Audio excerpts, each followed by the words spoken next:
안녕하세요. 쯔니 스토리TV의 윤섭쌤입니다. 이번 시간에는 고구려의 멸망과 신라가 고구려 멸망 이후 어떻게 온전히 삼국통일을 해가는지 그 과정에 대해서 알아보는 시간 갖도록 하겠습니다. 자, 수업 시작하겠습니다. 기찬이 안녕하세요. 안녕하세요. 기찬, 우리 지난 시간에는 백제의 멸망에 대해서 봤었잖아, 그지?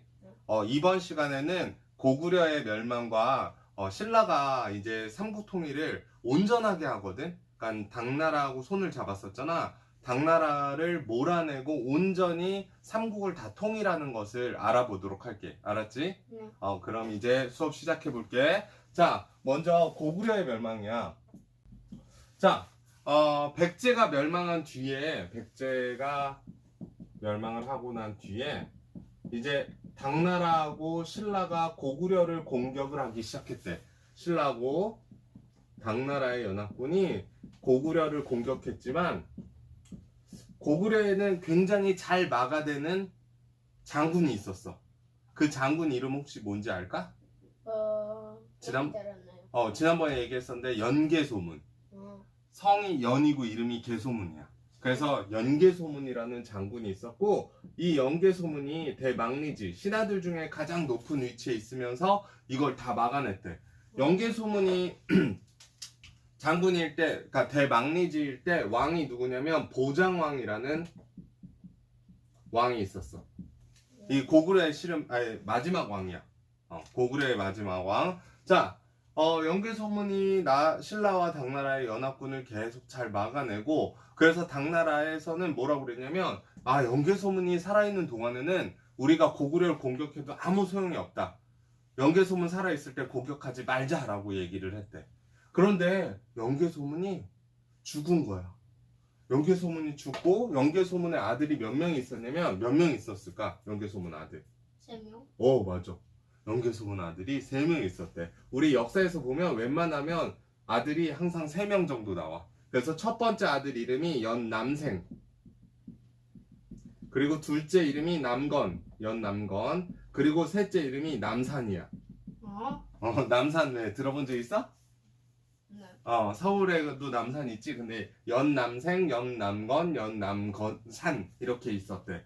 자, 그런데 이제 연개소문이 모든 권력을 누구에게 넘겨줬냐? 남생이한테 남겨줬지. 첫 번째 아들한테. 그런데 남건이하고 남산이가 자기들이 권력을 또 갖고 싶은 거야.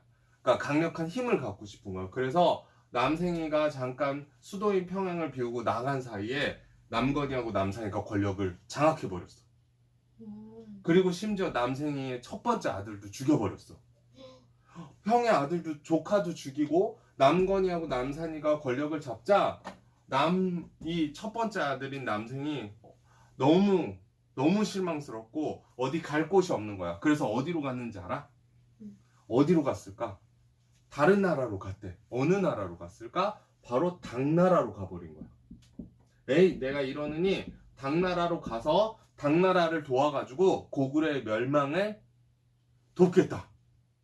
이 남건이하고 남산이의 이 못된 놈들 다 잡아서 없애버리겠다. 그래서 당나라의 손을 잡고 당나라가 공격해서 들어간 거야. 누굴 앞장서서? 이 남생이를 앞장서서 고구려를 공격해서 들어가기 시작해.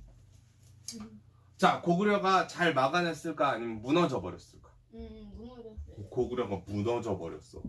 고구려가 내부부터 무너지기 시작했고, 이걸 또 누가 같이 공격했냐면 신라가 당나라하고 같이 고구려를 공격해서 결국 고구려가 멸망을 하게 돼. 고구려가 언제 멸망했냐? 고구려 멸망 668년에 멸망을 한다라는 거야. 혹시 백제 멸망 언제인지 기억나? 귀찮아? 660년. 맞아, 660년이지. 660년이야. 거기에서 더하기 8만 하면 고구려가 멸망을 하게 돼. 그래서 쉽게 생각하면 백제의 멸망은, 아빠 지난 시간에도 얘기했지만 660이니까 외우기가 좀 쉽다 그랬잖아. 660이니까 거기에 더하기 8만 하면 고구려가 멸망하는구나, 이렇게 생각해주면 될 것 같아. 알겠지? 자, 그랬을 때 고구려 멸망하고 나서 왕이 누구라 그랬었지? 보장왕이라 그랬지. 네. 이 보장왕과 고구려 사람들이 그대로 고구려 지역에 남아있었을까 아니면 다른 나라로 끌려갔을까? 다른 나라로. 끌려갔어. 맞아. 어디로 끌려가냐면 보장왕과 고구려의 여러 사람들이 전부 당나라로 끌려가게 돼. 왜냐? 보장왕이나 고구려 높은 귀족들이나 이런 사람들이 고구려 안에 있으면 고구려가 다시 부활하려고 할까 안 할까? 할 거예요. 오, 보장왕을 중심으로 부활을 할 수 있기 때문에 전부 끌고 가버린 거야. 당나라의 포로로 이제 끌고 갔다라는 거지. 자, 근데 이제 드디어 이제 백제도 멸망했고 고구려도 멸망했잖아. 그러면 신라가 한반도를 우리나라를 다 차지하냐? 아니야. 신라하고 당나라가 서로 처음에 연합을 할 때 약속한 게 있었어. 그 약속이 뭐냐면 우리나라가 이렇게 있으면 이렇게 있을 때 여기에 강 이름이 뭐냐? 국경지대에 있는 강이 여기 압록강이라는 강이 있어. 그리고 여기에는 청천강이라는 강이 있고 여기에는 대동강이라는 강이 있어요. 이렇게 평양 쪽에 고구려 수도 평양 얘기했었는데 기억나요? 여기 평양 쪽에 대동강이 있는데 이 대동강을 위아래로 쪼갰을 때 아래쪽 대동강 아래쪽은 전부 신라에게 주기로 얘기를 한 거야. 여기까지 다 니네 땅이다. 이걸 조금 큰 그림으로 전체 우리 한반도로 놓고 그려본다면 이렇게 놓고 봤을 때 여기 지역은 다 여기는 신라가 가지기로 처음에 약속을 했대. 그리고 이 위는 전부 당나라가 가지기로 이렇게. 그런데 당나라가 약속을 지켰을까 안 지켰을까? 당나라 약속을 안 지켜버린 거야. 그리고 고구려 땅에는 이쪽에는 안동 도호부라는 걸 두고 고구려 지역에는 당나라가 아빠 여기 적어볼게. 고구려 지역에는 안동 도호부라는 걸 두고 백제 지역에는 백제 지역에는 웅진 도독부라는 걸 뒀대. 웅진 도독부. 이걸 왜 만들었냐면 통일을 하고 당나라가 이 한반도를 다 자기 걸로 하고 싶은 거야. 신라를 무시하고. 그러니까 신라 땅까지 그냥 신라 땅도 실을 뺏고 싶은데 어쨌든 한반도 지역 중에서 고구려와 백제 지역에 각각 그것을 다스릴 수 있는 통치 기관 안동도호부와 웅진도독부를 두면서 자기네 땅을 모두 갖고 싶은 거야. 통일시켜놓고 약속을 안 지킨 거지. 그러니까 신라가 어떻게 했을까? 싸웠을까 안 싸웠을까? 싸웠어요. 신라가 싸워서 당나라랑 싸우기 시작해. 막 싸워. 이쪽에서도 싸우고. 그런데 처음에는 당나라가 당연히 군대도 많고 해서 유리했는데 신라가 싸우고 하는데 힘이 부족한 거야. 그래서 누가 도와주기 시작하냐면 아빠 이거는 여기 지워볼게. 그래서 다시 써보면 이렇게 싸우고 있겠지. 자, 신라하고 당나라가 싸우고 있대. 그런데 신라가 처음에는 불리하니까 누가 도와주게 되냐? 바로 백제와 고구려 나라가 멸망했을 때 남은 백성들을 우리가 뭐라고 부르냐면 유민이라고 불러. 유민. 남은 사람들이라 해서 유민이라고 부르거든. 이 백제와 고구려 유민들이 신라를 도와준 거야. 왜냐면 당나라는 어쨌건 중국 사람들이잖아. 하지만 신라나 백제나 고구려는 다 말이 같잖아. 그러니까 에이 우리가 중국 민족에게 지배당하느니 차라리 신라를 도와주자. 그래서 신라를 도와주기 시작하면서 점점 전투에서 승리를 하기 시작했다라는 거야. 먼저 찾은 곳이 어디냐면 이쪽 지워볼게 이제. 자, 먼저 찾은 곳이 바로 백제 땅을 먼저 되찾았대.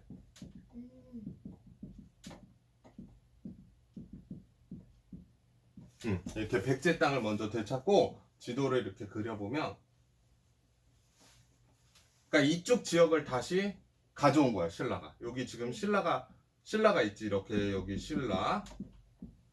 자, 이쪽 땅을 먼저 되찾은 거야. 신라가. 백제 땅을 찾고 난 뒤에 이제 위로 올라갔대.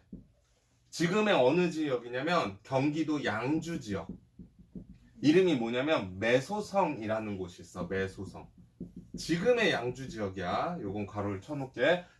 이 매소성 전투에서 신라가 당나라 군대를 몰아내버렸어. 20만 하고 싸웠는데도. 그래서 아주 크게 승리를 하고 여기서도 승리하고 또 당나라 수군이 이쪽으로 들어왔대. 이쪽 어디냐면 예전에 이제 백제의 수도가 있었던 사비성 근처에 기벌포라는 항구가 있었는데 그 항구에서도 당나라의 이 해군, 그러니까 수군이라고 부르거든. 옛날에 바다를 통해서 싸우는 애들, 이 수군이 쳐들어왔는데 이것 또한 이겨버렸대. 그래서 7번 매소성과 그리고 기벌포 버리아 이 전투에서 신라가 승리를 하게 됐대. 그렇게 되면서 당나라를 모두 다 몰아내게 되고 정식으로 제대로 삼국 통일을 한 게 언제냐? 우리 고구려 멸망 아까 몇 년이라고 그랬는지 기억나? 668년이요. 그렇지. 백제 멸망은 백멸이라고 쓸게 660년이라 그랬지. 여기서 더하기 8을 하면 668이 되잖아. 이게 고구려의 멸망이고 여기에서 또 8을 더하면 몇 년이 될까? 676년. 그렇지. 676년 이게 신라가 최종적으로 승리하고 삼국을 제대로 통일한 연도야. 외우기가 쉬워요, 어려워요? 쉬워요. 8년이니까 676년 삼국통일 여기까지. 알겠죠? 자, 삼국통일을 한 데 있어서는 한계가 있대. 한계. 어떤 한계가 있냐면, 그러니까 신라가 삼국통일을 했지만 어느 나라의 도움을 받았죠? 백제와 고구려. 아니, 백제하고 고구려 멸망시킬 때 어느 나라의 도움을 받았지? 당나라. 맞아. 그래서 첫 번째 한계는 뭐냐면 당나라의 도움을 받았다는 거. 신라가 스스로의 힘으로 해결하지 못했다라는 게 첫 번째고, 두 번째는 고구려의 땅들을 대부분 당나라에게 뺏겼다가 고구려 유민들이 나라를 세워. 나중에 이 위쪽에 나라를 세우는데 그 이름은 뭐라 부르냐면 발해라고 부르거든. 그래서 고구려 땅을 온전히 다 차지 못했다는, 즉 영토가 땅이 줄어들었다를 좀 어려운 말로 축소라고 얘기하는데 영토가 축소됐다라는 한계가 있대. 즉 이렇게 놓고 봤을 때 신라의 땅이 어느 정도나 됐냐면 이렇게 놨을 때 여기까지만 신라, 우리가 부르는 통일 신라 땅이었고 여기는 중국 땅이 될 뻔했다가 다행히도 요렇게 다시 발해가 생기게 돼. 발해는 어느 나라를 이어받은 나라다? 고구려를 이어받았다. 그래서 고구려 장군이 세운 나라야. 그렇지만 어쨌건 통일한 신라는 땅이 작아졌다라는 거지. 요게 한계고, 그래도 우리가 되게 의미가 있다. 아, 삼국 통일하는데 엄청난 의미가 있어 라고 얘기하는 걸 의의라고 부르는데, 이 의의는 뭐냐면 첫 번째로 어찌됐건 간에 우리가 이때부터는 고구려, 백제, 신라가 모두 다 하나의 나라가 돼버린 거잖아. 그래서 우리가 같은 민족이구나 라는 생각이 생겼대. 그때부터. 우리는 같은 민족이야. 고구려 사람이었던 사람들, 백제였었던 사람들, 신라 사람이었던 사람들이 이제 다 합쳐졌기 때문에 우리는 이제부터 같은 나라 사람이야 라는 생각이 생겼고, 그러면서 어떤 게 생겼어? 새로운 통일신라만의 우리 민족이 갖게 되는 문화가 만들어졌대. 문화가 뭐냐면 기찬이가 지금 옷 입고, 우리나라 사람들이 옷을 입고, 우리나라 사람들이 말을 하고, 우리나라 사람들만의 듣는 역사, 음악 뭐 이런 것들을 전부 문화라고 얘기해. 이러한 것들이 생겼다는 거야. 그러니까 이때부터 세 개로 찢어져 있던 게 하나로 합쳐지니까 우리가 진짜 같은 민족이었구나 이런 생각을 하게 됐다는 거지. 알겠지? 그리고 생각해보자. 신라는 여기에서만 시작했던 나라잖아. 만약에 고구려하고 백제가, 신라가 계속 여기에 있고 당나라하고 손을 안 잡았으면 신라가 이렇게 통일할 수 있었을까? 아니요.